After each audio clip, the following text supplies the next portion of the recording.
राधे राधे, जय श्री कृष्णा आप सभी लोगों को। जैसा कि पिछली क्लास में हमने आपको पढ़ाया था, तो इस क्लास में आज हम टेंस से रिलेटेड स्टार्ट करने वाले हैं। तो टेंस से रिलेटेड आइए हम पहले पढ़ाते हैं प्रेजेंट इंडेफिनिट टेंस से। ठीक है, तो उसके रूल को लिखते हैं, आइए देखते हैं। क्या था पहले? वाइस। क्लियर? वाइस का जो नियम था वो प्रेजेंट इंडेफिनिट का देखते हैं आज। किस पे पढ़ेंगे हम? Present indefinite tense. Clear? Present indefinite tense, उसका रूल क्या होगा? सबसे पहले तो बता देते हैं आपको, एक्टिव वॉइस में जो रूल काम करता है वो एक्टिव वॉइस का रूल जो होता है, जो टेंस में रूल लिखवाए गए होंगे आपके, सेम उसी प्रकार से हम लिखवाने के लिए उसको भी लिखवाएंगे, लेकिन आपको जो चेंज करना होगा पैसिव वॉइस में उसके रूल को बताएंगे, उसको भी समझिएगा। तो पहले तो हम एक्टिव वॉइस के रूल को करते हैं। एक्टिव वॉइस ध्यान से देखिएगा। एक्टिव वॉइस में क्या होता है? प्रेजेंट इंडेफिनिट टेंस के सब्जेक्ट, यानी सब्जेक्ट किसको कहते हैं हमने अगली क्लास में बताया था आपको। सब्जेक्ट यानी क्या होता है हिंदी में? कर्ता। तो कर्ता को छोड़िए, सब्जेक्ट पकड़िए। तो क्या होगा इसका? सब्जेक्ट प्लस वर्ब में यस या ईयस। एक चीज और आता है वर्ब का, क्या? अगर सिंगुलर सब्जेक्ट होगा तो वर्ब का यस या ईयस लगेगा, नहीं तो प्लूरल सब्जेक्ट में आपके वर्ब का फर्स्ट फॉर्म यूज होगा। तो यहां देखिए वर्ब का या तो फर्स्ट फॉर्म मिले आपको। क्लियर? वर्ब का फर्स्ट फॉर्म मिले प्लस अब क्या आएगा आपका? ऑब्जेक्ट। क्या आएगा आपका? ऑब्जेक्ट। ऑब्जेक्ट आ गया। यहां आप अदर वर्ड आता है, अदर वर्ड जहां आएगा उस पर हम एग्जांपल बताएंगे आपको, लेकिन फिलहाल में हम आपके क्या है जो रूल्स है इसी पे काम करते हैं, ऑब्जेक्ट तक ही काम करेंगे। यहां प्लस फुल स्टॉप लगा दीजिए, ये आपके एक्टिव वॉइस का रूल है। पैसिव वॉइस का रूल आपको हम लिख के बताते हैं। पैसिव वॉइस में ध्यान दीजिएगा, करना क्या रहेगा आपको? ये हो गया आपका पैसिव वॉइस। क्या हो गया? Passive voice. पैसिव वॉइस में आपको सेम ध्यान दीजिएगा, जो ऑब्जेक्ट आपका यहां पे होगा वो ऑब्जेक्ट सबसे पहले लिखा जाएगा। कहां लिखा जाएगा? सबसे पहले ऑब्जेक्ट प्लस हेल्पिंग वर्ब, यानी आपके प्रेजेंट इंडेफिनिट टेंस में हेल्पिंग वर्ब क्या लगेगा? Is, am, are. हमने आपको इससे पहली वाली क्लास में बताया था कि प्रेजेंट इंडेफिनिट टेंस में अगर एक्टिव वॉइस होगा तो पैसिव वॉइस में हेल्पिंग वर्ब क्या लगेगा। तो हमने बताया था, जाके उसमें देख लीजिएगा, अगर याद नहीं होगा नोट्स भी भेजा था उसमें भी देख लीजिएगा। तो यहां देखिए क्या होगा, ऑब्जेक्ट के बाद इज, एम, आर। दूसरा क्या आएगा फिर यहां पे? वर्ब का थर्ड फॉर्म। हमने आपको पहली क्लास में भी बताया था, आपको क्या बताया था कि टेंस से रिलेटेड कोई भी टेंस हो जो 8 टेंस का वाइज बनेगा उसमें आपके वर्ब का थर्ड फॉर्म यूज होगा। क्लियर? तो यहां पे हमने वर्ब का थर्ड फॉर्म आपको पहले ही याद दिलवा दिया था, तो लग गया। अब क्या आएगा? एक चीज, मेन चीज हमने आपको पहली क्लास, सबसे पहली क्लास में बताया था क्या, कि सब्जेक्ट से पहले आपका बाई यूज होगा। तो यहां रूल में क्या है? बाई यूज हो रहा है। बाई प्लस सब्जेक्ट, क्या यूज हो गया? सब्जेक्ट। ठीक, यहां प्लस फुल स्टॉप। क्लियर हो गया इतने? अब आपको इसी चीज पे हम आपको एग्जांपल बता देते हैं। ठीक है, ध्यान दीजिएगा, एक बार फिर से रूल को समझाएंगे तो समझ जाइए। एक्टिव वॉइस क्या है? प्रेजेंट इंडेफिनिट टेंस में होता है, तो रूल क्या होगा? सब्जेक्ट प्लस वर्ब में यस या यस, या वर्ब का फर्स्ट फॉर्म या ऑब्जेक्ट। क्लियर? अब जब हम चेंज करेंगे किसमें? पैसिव वॉइस में चेंज करेंगे, तो पैसिव वॉइस में आपका क्या होगा? पैसिव वॉइस में पहले सबसे पहले क्या लिखा जाएगा? ऑब्जेक्ट। ठीक है, जब ऑब्जेक्ट लिखेंगे तो फिर ये होगा इज, एम, आर। जो हेल्पिंग वर्ब यूज होगा वो इज, एम, आर। फिर आएगा क्या? वर्ब का थर्ड फॉर्म, फिर बाई, फिर सब्जेक्ट। एक चीज आपको ध्यान दिलवा देते हैं, क्या यहां पे एक चीज और, आप बहुत लोग कंफ्यूजन होते हैं, कोई टीचर बताता नहीं है क्योंकि ऑब्जेक्ट तक बताता है, तो हम आपको एक चीज और इसमें बता देते हैं, अदर वर्ड। क्या चीजें? Other words. Clear? Other words. तो यहां पे अब आपको बता देते हैं, यहां पे अदर वर्ड्स जो एक्टिव वॉइस में गया है, यहां पे भी आपका अदर वर्ड सेम वहीं पे नोट करिएगा। कोई जरूरी नहीं है पहले लगाने के लिए, लगा भी देंगे वर्ब के पास तो कोई दिक्कत नहीं होगी, लेकिन यहां पे सबसे ज्यादा यहां पे अदर वर्ड आप यूज करिएगा। क्लियर? अदर वर्ड आप कहां है? सब्जेक्ट के बाद ही यूज करिएगा, क्योंकि वर्ब क्या है? वर्ब से रिलेटेड ऑब्जेक्ट होता है, तो यहीं पे जब हम ऑब्जेक्ट की जगह पे सब्जेक्ट रख रहे हैं तो हम सेम ऑब्जेक्ट की जगह पे ही रखेंगे, नहीं कि लास्ट में लेके चले जाए। लास्ट में लेके जाएंगे तो सही होता है, लेकिन रियर केस में क्या है, उसको हर जगह पे गलत माना जाएगा। मतलब मेन मेन जगह पे गलत माना जाएगा, करेक्शन में गलत मान दिया जाएगा, क्योंकि वहां पे करेक्शन करने को अभी दे देगा, मान लीजिए आपको पैसिव वॉइस में बोलेगा करेक्ट करिए सेंटेंस को, तो आप नहीं कर पाएंगे, तो वहां पे वो गलत माना जाएगा। तो ये चीजें क्लियर। अब हम बताएंगे आपको एग्जाम्पल। एग्जाम्पल पे ज्यादा ध्यान दीजिएगा, क्योंकि रूल तो आपको याद होना ही चाहिए।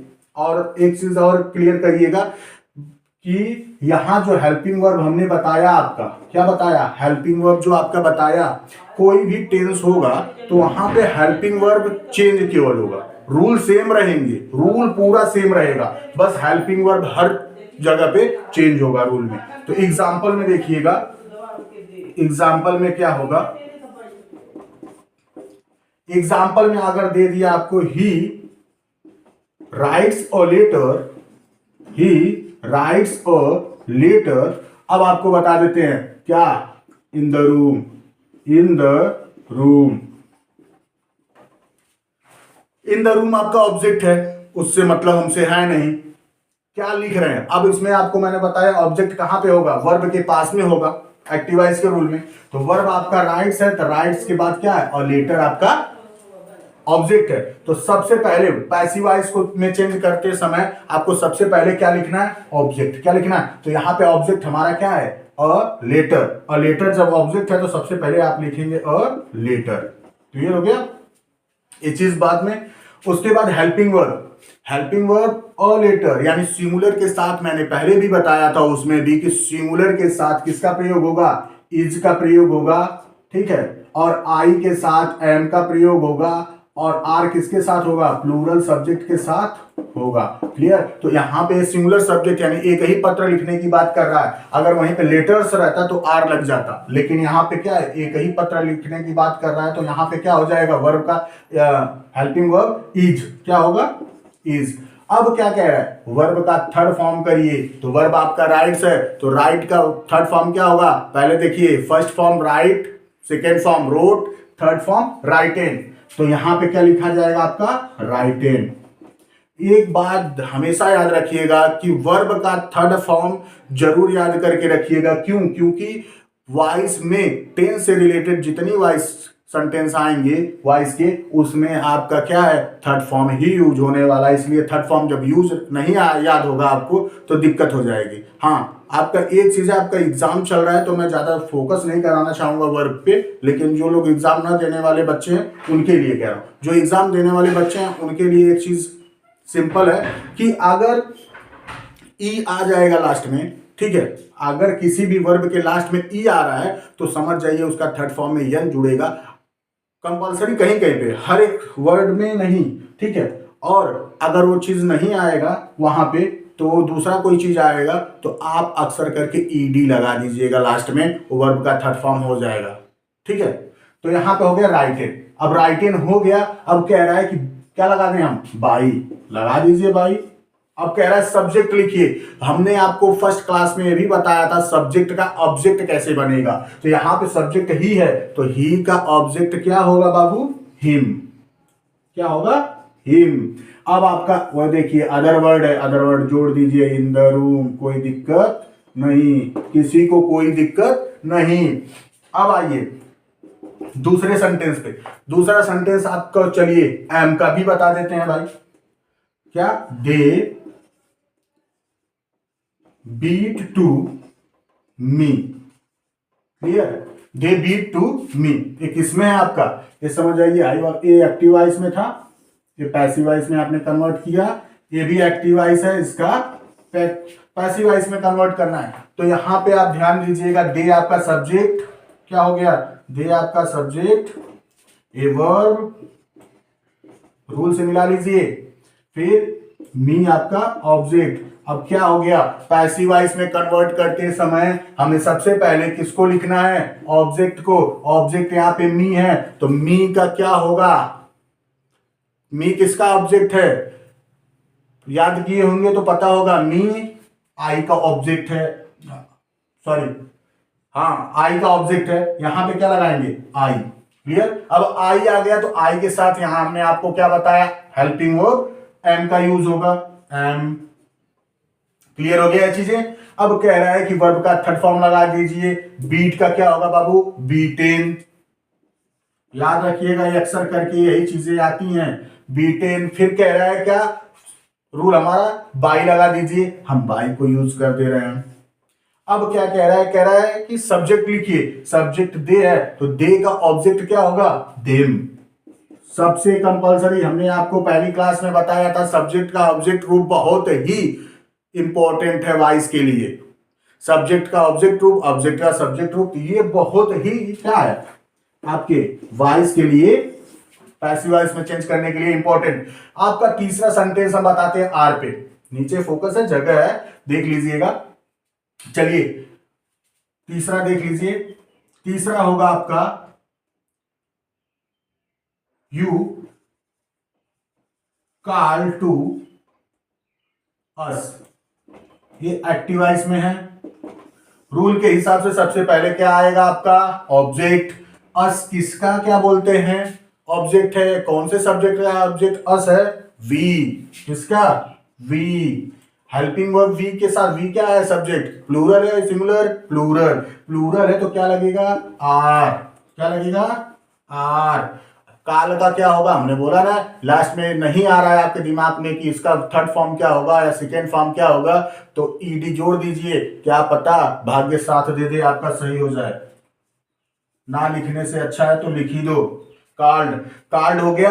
अब कह रहा है कि बाई लगाइए, तो बाई लगा दो बाबू, बिना पूछे समझे। फिर आई क्या है, यू। यू का हमने बताया था कि नो चेंज, यू का यू ही होगा। पोसेसिव एडजेक्टिव योर होगा, लेकिन सब्जेक्ट का ऑब्जेक्ट यू ही होगा, तो यहां पे यू लिख लीजिए। ये आपका पैसिव वॉइस है, क्या हो गया पैसिव वॉइस है। यानी आपको ये किस चीज में बताया हमने, अफर्मेटिव सेंटेंस में बाबू। अभी निगेटिव बचा ही है, ये आपका अफर्मेटिव में है। निगेटिव में अभी ध्यान देना पड़ेगा, निगेटिव में थोड़ा सा चेंजिंग होगा, उसको भी बताएंगे, लेकिन फिलहाल के लिए आज के क्लास के लिए इतना ही, ठीक है। तो इसको फिर से हम एक बार समझा देते हैं आपको, देख लीजिए, ध्यान दीजिए। रूल तो हमने समझाया, फिर से हम आपको आते हैं। क्या कह रहा है, he writes a letter in the room, active voice में, ठीक है। यहाँ आपके सब्जेक्ट भी मिला है, यहां आपका सब्जेक्ट भी मिला है, और वर्ब भी मिला है, और ऑब्जेक्ट भी मिला है, और ये अदर वर्ड भी मिला है, ठीक है। तो आपका चारों मिल गया। यहाँ पे अदर वर्ड वाला जल्दी करके कोई भी टीचर नहीं बताएगा आपको, ये भी बता देते हैं हम। तो यहाँ पे क्या है, he writes a letter in the room, तो इन द रूम से हमें कोई मतलब नहीं, कोई दिलचस्पी नहीं, कोई दिक्कत नहीं, हमें उसको फोकस ही नहीं करना है, दिमाग ही नहीं लगाना, जहां है उसको उसी तरीके से रख दो। चेंज क्या बोल रहा है, ऑब्जेक्ट लिखिए, अ लेटर आ गया। कह रहा है कि सिंगुलर के साथ लगाइए, कौन सा हेल्पिंग वर्ब लगाएंगे, सिंगुलर सब्जेक्ट के साथ, यानी ही। सिंगुलर में कौन कौन से सब्जेक्ट होंगे, ही, सी, इट, नेम, बता देते हैं हम, यहीं पे देख लीजिएगा सिंगुलर सब्जेक्ट कौन से होंगे, इस बात का भी ध्यान दीजिएगा। ही, सी, इट, नेम, क्लियर।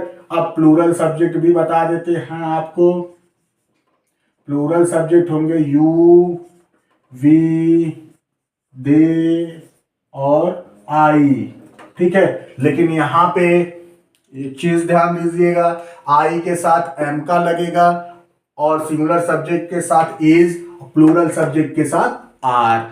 क्लियर हो गया। तो यहाँ पे सिंगुलर सब्जेक्ट है यानी इज लगेगा। कह रहा है कि राइट्स है, तो राइट्स में आपका कौन सा वर्ब का थर्ड फॉर्म लगेगा, तो ये लगा दीजिए राइट इन। कह रहा है सब्जेक्ट से पहले बाई लगाओ, बाई हमने लगा दिया। फिर कह रहा है कि ही का ऑब्जेक्ट लिखो, वो हम आपको पहले ही क्लास में बताए थे, ध्यान दीजिएगा। तो हिम हो गया। और मैंने क्या बोला, अदर वर्ड से आपको कोई टेंशन नहीं, कोई घबराना नहीं, अदर वर्ड जहां है वहीं पे लिख दीजिए। और देखिए दूसरा सेंटेंस, यहां अदर वर्ड नहीं जोड़े हैं, जोड़ना चाहो तो जोड़ सकते हो। दे बीट टू मी, तो क्या होगा, मी का सब्जेक्ट आई, फिर आई के साथ हमने पहले ही बताया आपको क्या लगेगा, एम। फिर बीट का क्या होगा वर्ब, बीटेन। फिर कह रहा है सब्जेक्ट से पहले बाई लगाइए, तो बाई लगाइए। सब्जेक्ट डे का क्या होगा, ऑब्जेक्ट देम। फिर कह रहा है यू कॉल टू अस, जब यू कॉल टू अस बोल दिया तो कह रहा है ऑब्जेक्ट को सबसे पहले लगाओ, ऑब्जेक्ट अस क्या है, हम अस तो लिखेंगे नहीं, उसका सब्जेक्ट फॉर्म लिखेंगे, सब्जेक्ट फॉर्म में वी है, फिर कह रहा है वी प्लूरल सब्जेक्ट है, उसके साथ हेल्पिंग वर्ब लगाओ। हमने पहले भी बताया प्लूरल सब्जेक्ट वी है, देख लीजिए यहाँ पे भी देखिए प्लूरल सब्जेक्ट साथ लगेगा यानी आर। फिर क्या कह रहा है, काल का थर्ड फॉर्म यानी कार्ड, फिर क्या है बाई लगा दिया, फिर क्या लगा दिया यू का, नो चेंज, कोई सब्जेक्ट ऑब्जेक्ट में कोई चेंजिंग नहीं होगी, बस क्या है पोसेसिव एडजेक्टिव में चेंजिंग होगी, इसीलिए यहाँ पे क्या लग गया यू। इस बात का ध्यान दीजिएगा, ठीक है, नोट कर लीजिए आप अच्छे से, हम वैसे भी नोट्स आपके तक पहुंचा देंगे, लेकिन इसको नोट्स कर लीजिए। थैंक यू, धन्यवाद, राधे राधे, जय श्री कृष्णा, आप लोग खुश रहो।